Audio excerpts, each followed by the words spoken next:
नमस्कार, मी शोभा पवार पंगतमध्ये आपले पुन्हा एकदा स्वागत आहे। आज आपण पाहणार आहोत सांडग्याची भाजी।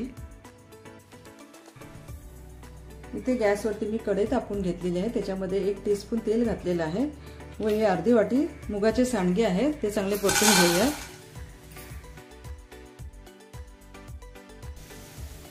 इथे तुम्ही बघू शकता सांडगे चांगले भाजून झालेले आहेत। सांडग्यांचा कलर सुद्धा चेंज झालेला आहे। आता आपण सांडगे काढून घेऊया। आता पुन्हा याच कढईमध्ये आपल्याला 2 टेबलस्पून तेल घालायचं आहे। तेल चांगलं तापू द्या। तेल चांगलं तापल्यावरती आपल्याला 1 छोटा चमचा जिरा घालायचा आहे। त्यानंतर अर्धा चमचा हिंग घालायची आहे।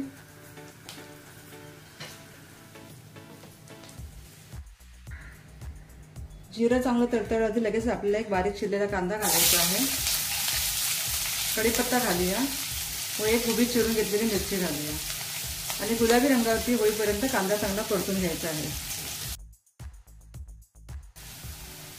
इथे कांदा चांगला गुलाबी रंगावरती परतून झालेला आहे। 1 चमचा आलं लसूणची पेस्ट घालूया।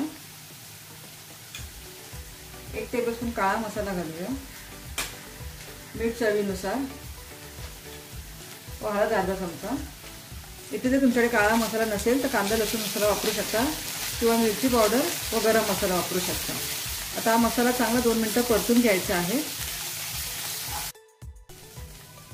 इथे तुम्ही बघू शकता आपला मसाला चांगला परतून झालेला आहे। सुकं खोबरं भाजून त्याचा कूट करून घेतलेला आहे। सुका खोबऱ्याचा कूट घालूया। इथे तुम्ही शेंगदाण्याचा कूटही वापरू शकता।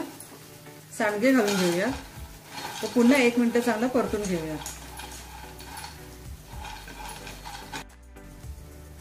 इथे सांडगे व मसाला चांगला परतून झालेला आहे। 1 कप गरम पाणी घालायचं आहे। इथे गॅसची फ्लेम मीडियम करून 10 मिनिटं शिजून घ्यायचे आहेत। इथे तुम्ही बघू शकता आपली सांडग्याची भाजी तयार आहे। आता आपण ती सर्व करून घेऊ। आता आपण थोडीशी कोथिंबीर घालूया। आपली सांडग्याची भाजी तयार आहे। तुम्ही सुद्धा करून पहा व तुमच्या कमेंट्स मला नक्की कळवा। धन्यवाद।